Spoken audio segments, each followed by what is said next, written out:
Alright, welcome back guys, or welcome if this is your first time here. I'm Vision here with Blind Entertainment, bringing you guys another video. Today I'm going to be giving you guys my review of the 100, Season 5, Episode 8, entitled How We Get to Peace. Now, if the 100 is something you're interested in, and something you want to know my thoughts on, see my reviews, hit the subscribe button down below, and hit the bell icon, that way you don't miss any future videos on the 100 moving forward. Now, let's begin. Alright, so first off, I'm going to talk about Monty's storyline in this episode, because he didn't do much, which I was very disappointed in, and they had him playing the role of the guy who's trying to be the good guy. He doesn't want to be the guy that fights in the wars. He doesn't think that they should have to fight for this, which I like. I like how you always have to have that one character that is that whole voice of reason, moral compass, similar to like Glenn in The Walking Dead. However, unlike Glenn in The Walking Dead, Monty, they don't do much with him. He's very underutilized and pretty much a C-level character where he should be like an A-level character. And that frustrates me. And they had him trying to, find a peaceful resolution, and it just didn't come off good. They ended up having him and Harper staying behind and living there, which I don't know how long that's gonna last. It just feels like a waste of time and just a diversion to keep the character someplace where he's not needed at the moment, which I feel like is very weak storytelling. But I did like what they did with these two characters. I love the relationship of Monty and Harper. As much as I hate ships, this is probably one that I really do enjoy, just due to the fact that it feels realistic, it feels natural, and it feels organic. So I really like what they're doing with these two characters. I just wish they would do a little bit more with them and not underutilize Monty, especially in the storytelling, and putting them in situations where it just comes off as just weak storytelling. But leave your thoughts and opinions on Monty in the comment section down below. Next, we got the storyline involving Paxton, and Mori, and Murphy. Now, this one was a very interesting storyline because I feel like we didn't know much about Paxton up until this point. He just seemed like the idiot villain antagonist, this typical villain, the mustache twirling guy. And we got to learn a little bit more about him. We learned that he's actually smart. He's got a plan up his sleeve. He's got guys that actually respect and follow him, which I think is interesting. And you have him and Murphy and Mori coming up with a plan to save Raven, and Murphy's pretty much just doing it to stay alive and get Raven out safely. I'm interested to see what goes on with these two characters, because I think that Murphy, like I predicted early on, could be in this and work his way up the ranks of Paxton, become his like number 2 guy, and work from the inside, eventually die maybe, and have Mori build off of that. But I'm very interested to see what they do with this storyline here. Again, I still don't like what they're doing with Murphy and Mori, because I feel like this is just weak storytelling, and I just still don't understand their relationship. Mori only wants to be with him if he doesn't want to fight or whatever, and it just, I don't know, I don't believe what the writers are saying about their relationship, and again, it just comes off as weak and just needing something to happen for the sake of it. But I'm interested in what they do with these 3 characters in the next couple episodes as we move forward to the finale, because I think the dynamic is very interesting and could lead into some great storytelling for Murphy and Mori, depending on what happens to Murphy in the end of the season. Next, we got the Abby and Raven stuff. Now, I'm interested to see what goes on with this storyline. You got Abby, who's struggling with the drug addiction, which I really like. I just wish we would see her actually on the meds again. This is something that I've been advocating for a couple of weeks now. We just haven't seen her actually while she's like on these meds, which kind of takes you out of the story, because you don't see her actually being addicted to drugs. You just see the aftermath. But I do like how they're affecting her and surgery wise, and she accidentally, or I don't know if you'd say accidentally, or just she kills this person because of the addiction. I don't know. I don't know how far the addiction is to blame for the death of this grounder, but I just like how they had that happen. It was just an interesting storyline, and I like what they're doing there. And then you have her working on this Vincent guy. I really like this guy. He's really good convincing as a creepy kind of dude. I think the actor is blown out of the park.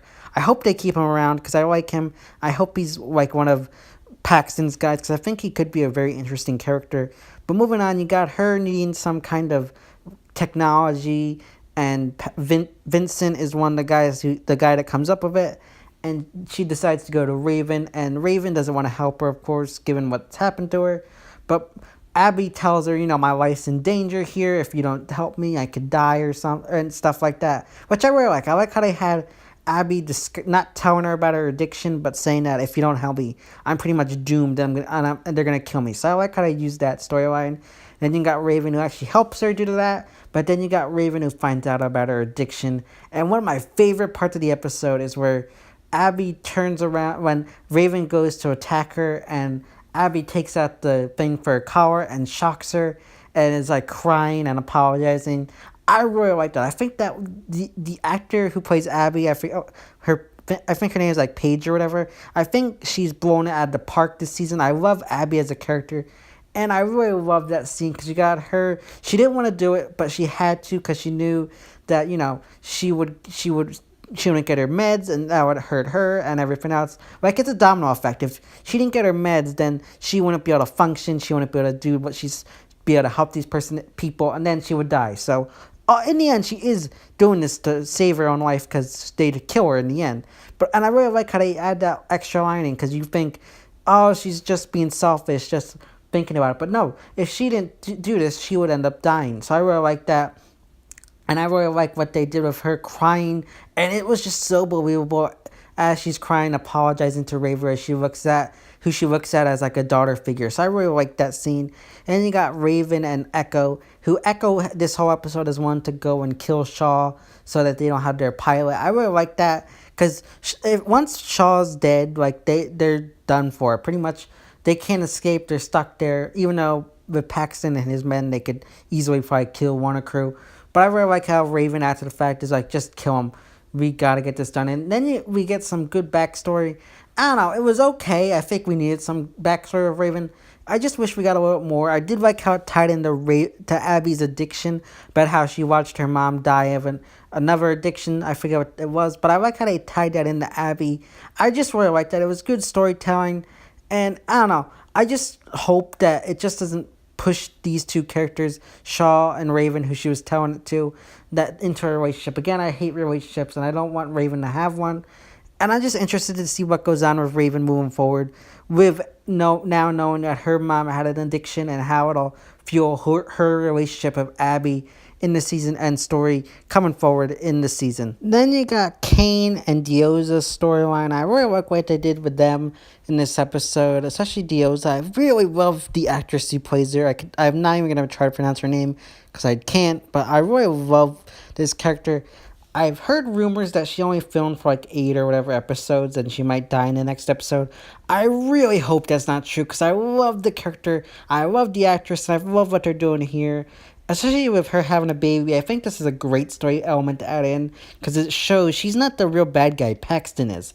And it shows that she's a good person. And I really hope they do something where, Kane and Abby and Raven and them help her escape and survive since they see her as the good person and the good rightful leader. I hope they do something like that. But moving on to the storyline with her, I really love what they did with this episode of her and Kane showing her the valley and how he plans on expanding to like outposts and like this whole idea of expanding this area into having like an outpost and schools and different trading post stuff. I really like this idea. I love Kane, as I always said. He's one of my favorite characters, and I love what they always do with him, putting him in this position where he always is like the liaison between these different groups of people. And I think it's working again. And I think if they don't do something stupid and kill Dioza off, they could do something interesting with Dioza and him in the future, depending on what goes on with Abby. I really love this storyline, and I can't wait to see what they do with it moving forward in the rest of the season as they move forward to the season finale. Last, we got the storyline revolving around Clark and Bellamy and Clark's plan to eliminate Octavia. And this was an interesting storyline because as much as I liked what they did here, there was a few cons I had with the storyline. One being Cooper, the one to die, because that really frustrated me. I think she could have been an interesting character to build up. Yeah, I understand why they had her be the one to die. I just wish they had maybe introduced a minor or another character, because Cooper was interesting, especially with what they did with her and Monty in this episode. It frustrated me even more, because I feel like Cooper should have stayed around, and they could have introduced a second character to be close to Octavia. But what was the point of complaining now? It happened. It's not gonna change anything. But moving on, we got this storyline where they decide to eliminate Cooper because she's like her main symbol of authority. Like Octavia listens to her the most, so they go to Indra to help them. And I really like how they had Indra helping them. I think that's a good story element to add in. Indra's not the one who totally agrees with her with Octavia's motives, so I really like how they added that into the storyline. And you got them who they take Cooper after finding out they're going to use the eggs and the worms to kind of infect the area like we were in the last episode. They take her and make it look like she died in the worm area, and they kind of stage it as it was an accident. They didn't kill her, and I really like how they did that. Only to have it be revealed that they were using the eggs, not the worms themselves. Again, great storytelling, great element to the story. Again, I just hate that they killed Cooper. And then you got Octavia going in and saying that they figuring out that it was Bellamy and Clark. This is an issue I have with the storyline right here, is that Octavia was so quickly to realize it was Clark and Bellamy. Like, come on, there had to be more people that knew about this, and like the fact that she just went, "Oh, it's them" right away. It like really frustrated me a lot that they just did that, had her figure that out. It just should have been a little bit longer. And then you have her and her people go and arrest Clark, and this is something I don't understand. They give Bellamy and Clark enough time to have a little moment there, which I hated. No offense to any Bark fans out there, I just hated that moment. But then meanwhile, they should have been running and escaping, knowing that what was coming. They give this moment to them where they have this moment. It just frustrated me. They should have been leaving, not having that moment. It just didn't act just fitting story-wise. It just felt stupid and just it's something, just fan service to Bark fans. And then you got Octavia, like I said, coming in and arresting Clark and saying that she's not going to fight in the arena and she's going to be executed. And you got Clark telling Bellamy to take care of Maddie. Again, I hate everything in this episode with the Bark stuff towards the end. It just felt like fan service and just unnecessary stuff that didn't need to be there. And then you have Bellamy who goes in there and talks of Octavia. And I really like what they did there, where he ends up using the stuff that Monty's been talking about, the original batch of the algae stuff. And I really like how they did that. If you know anything about writing, is you can introduce a story element unless you're going to use it later. So we always knew this algae was going to come into play, and it did in this episode, and he used it on her food and knocked her out. So I really like how you had Bellamy finally taking charge, and doing the right thing with Octavia. Great ending. Again, though, I can't give him 100% credit because he didn't kill her. Again, we could have kind of seen that coming a mile away, but I feel like I gotta cut off some points from him because he should have killed her. It was such a great moment if it was revealed that she died. It just didn't come off as epic. Looking back, it just felt like a weak ending. Like, she's gonna live, especially if you've seen the promos for the next episode and pictures. She's gonna die. She's gonna live. She's not gonna die, which frustrates me more. I wish they just had killed her. It would have made Bellamy a lot more darker and just expanded on his character. Like I said, I can't give him a lot of credit for this because he didn't kill her.